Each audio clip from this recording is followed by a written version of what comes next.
first आंनि जितुबा रुमा बिनोमोन लोगोफोर दा रुमानो बेमा सोंथेजोब्बाय खिन्थु मामाखौ नांगो गासैखौबो लाना फैजोब्बाय आरोना गाइस आरो आं बेखौनो सानो जे माने गाव माने दुखिया जोनोम जानाया गावनि केতিয়াव भुल नङा लोगोफोर टाइमा जाबाय 2:25 जाबाय लोगोफोर नायनो हागोन नोंथांमोना जे फुङावनो माने बेलेग मोनसे खामानियाव थांदोंमोन लोगोफोर इनिफ्राय दासो न' मोनफैबाय इनिफ्राय न' मोनफैनाय लोगो लोगो नैबे इन्ट्र भिडिअखौ आंनि रुमावनो होनाय जाबाय आरोना गाइस जे आंनि रुमा सिगां माबायदिमोन आङो माबे रुमाव थायोमोन दिनै आं नोंथांमोननो शेयार खालामो लोगोफोर राइडआव थानाय टाइमाव आङो log' बनायबाथाय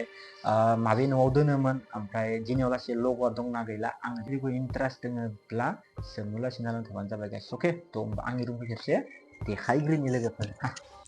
Oh my god guys नायनो हागोन फार्स्टआवनो टप बक्सखौ नायनो हागोन नोंथांमोना नै पुरा लोगोफोर अल इन्डिया राइड्स नै दार्जिलिं थांनाय टप बक्सआव दाबो दङ आरोना लग'आ नै लोगोफोर दार्जिलिंआव थांनाया बाखि इथिंगालि इउटुब चेनेल नामा नुकुल ब्लग लोगोफोर इनिफ्राय नायनो हागोन गाइस अबस्थाया माबायदि आं माबायदि न'आव थायोमोन लोगोफोर नै नायनो हागोन नै इनो जाबाय आंनि नुकुल ब्लगनि रुम लोगोफोर नायनो हागोन नै एसेबां लेथ्रा जाजोब्बाय आरोना गाइस इयावनो उन्दुयोमोन लोगोफोर हौवा जाजासे उन्दुयोमोन इयावनो थायोमोन फुल इन्ट्रेस्टमोन आरोना गाइस इ बक्सआबो गाज्रि जाबाय आरोना नैबे नायनो हागोन गाइस इनिफ्राय बाखि टप बक्सआबो ओमफ्राय नै इथिं बक्स ओमफ्राय आरो इथिंगालि मा दोङो ओमफ्राय आरो नैबे नै आंनि निकन डिएसएलआर दङमोन दे आगोलाव आं इखो सेकेन्ड हेन्डआव माने फानबाय आरोना आंनियाव दङमोन मोनसे निकन नै नायनो हागोन नै बेगा थालांबाय इनिफ्राय बाखि इथिंगालि नै जोंनाय ख्लाब ख्लिब लाइटआ दङ बाखि गाइस बिराद मिस खालामो आरोना नैबे रुमाव हाबबानो आङो बेलेग दिना इफोरखौ नुनानै थांनो लुगैजोबो आरोना साफ्फा थांनो लुगैजोबो इफोरखौ नुबानो लोगोफोर नायनो हागोन गाइस 2022आव थांदोंमोन आङो नै जुननाय थांनायनि लग' मोनहैयो गाइस इनिफ्राय नैबे मोनसेया मायाव थांनायमोन इयो कार्बि आलं ओमफ्राय नैबे मोनसेया म'आव थांनायमोन सल' राइड दे नैबे गाइस नैबे दार्जिलिंनि लोगोफोर नैबे दार्जिलिंआव थांनायनि लग'मोन ओमफ्राय नैबे कार्बि आलं नैबे जुननाय इनिफ्राय नैबे दा ट्रेभेलिं बार्डेसनि लग' ओमफ्राय नैबेथ' आरो अल आसाम राइड मारिनायनि लग'मोन नैबे अल आसाम राइड मारिदोंमोन आङो सिजन 1 सिजन 2 ओमफ्राय इथिंगालि दंबावो अल आसाम राइड सिजन 2 सिजन 3 ओरैनो मारिनाय दोङो इथिंगालि जोंनि बड'लेण्ड ड्रागननि फार्स्ट लग' सेकेन्ड लग'आ बेलेग इनिफ्राय इथिंगालि दोङो लोगोफोर गवा थांनाय नैबे गवा थांनायमोन लोगोफोर गवा थांनाय आरो ओमफ्राय इदिनो दंबावसोमोन इदि आं इयाव थायो इसोरो सेस खालामजोबदो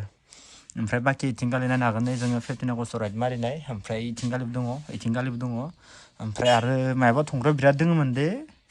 माबाया थाजोबखोबा माल बुस्थुफोरा इफोर थंग्राफोरा दंजोबो र' बहुद दंजोबो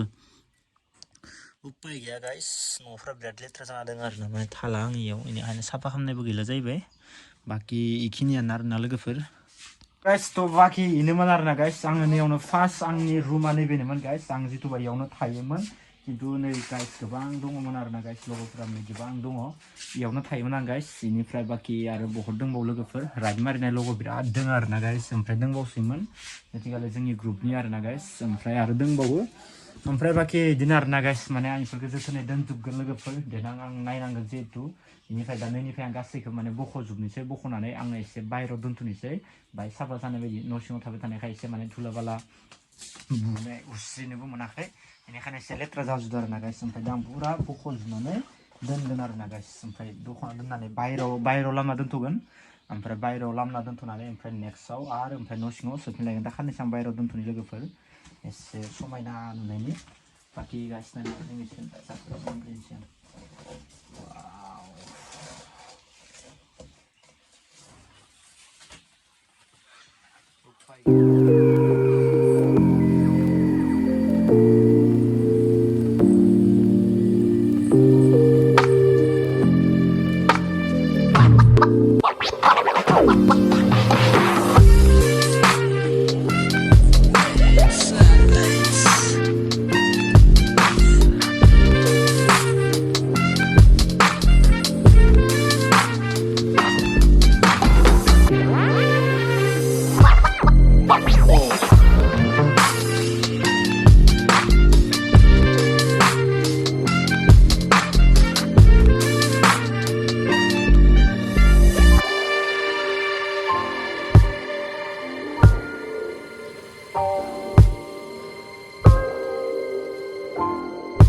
नोंथांमोनाथ' नुखाबाय बाखि आं दा साफा खालामजोब्बाय इनिफ्राय दा बारा इदि मान आं थाबाय थानाय जाला नैबे मोनसे रुमाव इनिखायनो माने पुरा लेथ्रा आरोना गाइस रुमानो बेमा सोंथेजोब्बाय खिन्थु गसाइनि अननायाव जुदि मोजाङै थांना थाबाय थायोबा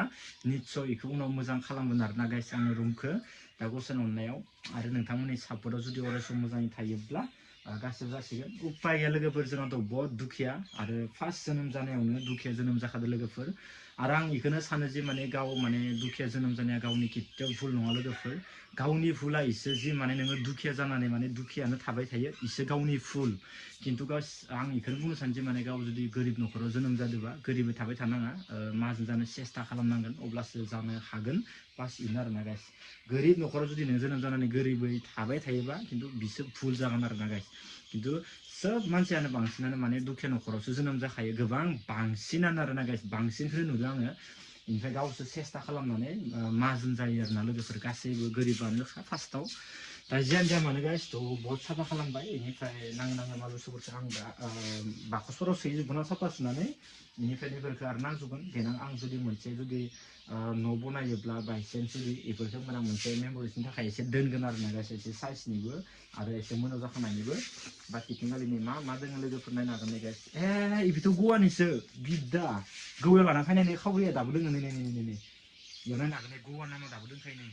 गवा लिरनाया इखौ आं गारि साबि लांनांसिगोन इखौ बावगारना थादो बिद्दा गवानिफ्राय लाना फैदों इखौ गवायाव थांदोंमोन ना आङो बाइकजों बेखौ लाना फैनायमोन बियो इसोर ओमफ्राय नैखौ आङो जोंनि लकेल जायगायावबो मोनोमोन अब्लाबो आं जोगोनाथ मन्दिराव बायदो नैबे दाउ थानायखौ जोंनि लकेलावबो मोनोमोन इसोर गवानि खावरिखौ दासो मोनबाय आं नै लाना फैदोंमोन गाइस ओमफ्राय गवानि मोनसे न' थानायबो दंबावोमोन दै इयो मायावबा थाबाय र' गवानि मोनसे न' थानायबो दंबावोमोन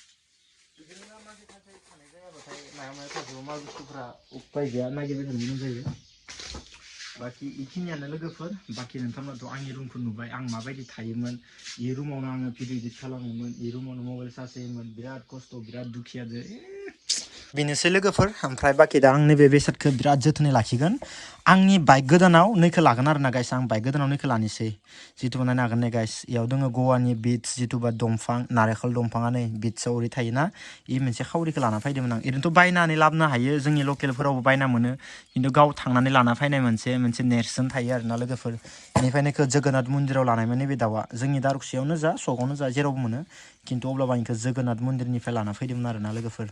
बाखि आंनिखौ दा लाथारनांगोन आं गारि साबियाव आंनि पुरा नेरसोन आरोना गाइस थ' बाखि इनिफ्राय बाखि गारिनि सेफगार्डफोराबो नै नायनो हागोन इ रुमाव मायाव दोनजोबोमोन आं नै इफोराव दोनजोबोमोन गारिनि सेफगार्डफोरा नै नायनो हागोन लोगोफोर इनिफ्राय बाखि पांखाफोराबो इफोरखौनो सोलिबाय थानो गोनां जायोमोन आरोना इनिफ्राय बेगफोराबो नै राइडनि थाखाय बिराद लोगोफोर बिराद माल बुस्थु दङ इफोरखौ मोनसे माबा जुबनांगोन आरोना थ' बेनो आंनि मोनसे समायना रुम लोगोफोर आंनि समायना रुम बेनो आंनि मोनसे समायना रुम लोगोफोर नोंथांमोननि थाखाय मा सानैखौ मिथिला आंनि थाखाय बेनो समायना मोनसे रुममोन आरोना गाइस खारबाय ओमफ्राय माखौ नांगौ गासैखौबो लाना फैजोब्बाय आरोना गाइस आंनि रुमाव थानायखौ मा बेसाद सोना दोनजोबदोंमोन गासैखौबो दिहुनजोब्बाय आरोना लोगोफोर थ' जोबोद मोजां नांबाय लोगोफोर मानो होनना बुङोब्ला जि आंनि न'निफ्राय बेलेग मोनसे न'आव थानानै एसे फ्रेस जानो हाबाय बेखौनो जोबोद मोजां नांबाय लोगोफोर नङाबा बार अखा फैबाथाय माने न'खौनो बायलांसिगोन नामा होननानै एसे गिनाय फैयोमोन आरोना गाइस हरफ्राव दा मोजांबो हरलाङोमोन बाखि लोगोफोरखौ साफा सुनानै आरामनो साजायना दोनजोबनांसिगोन आङो लोगोफोर बेखौ नांगोन आंनो उनाव जुदि मोनसे रेस्ट हाउस रुम बनायोबाथाय आं बे रेस्ट हाउसाव बेखौ दोननो थाखाय बाकसाव सोना दोनगोन आरोना गाइस सुनानै आंनि मोनसे नेरसोन बेनिफ्राय गाइस दा जियानो जाया मानो लोगोफोर जिखुनु जाया आङो राइडआव थांगोन ओमफ्राय राइडनि थाखाय प्लेनिं खालामबाय थादो प्लेनिं खालामनाया मिस जाबाय थादो उपाय गैया हारसिं मानसि न'आवबो रावबो गैया जायो नालाय ओंखायनो हागौआ मेनेज खालामनो लागा जायो जिखुनु जाया आं एबार राइडखौ एसे धामाका खालामगोन आङो 1 माह 1.5 माहनिसो माने राइड प्लेनिं लाखागोन आरोना गाइस आं एला खेला गैया एबार पुरा हेभि जस जाना थांगोन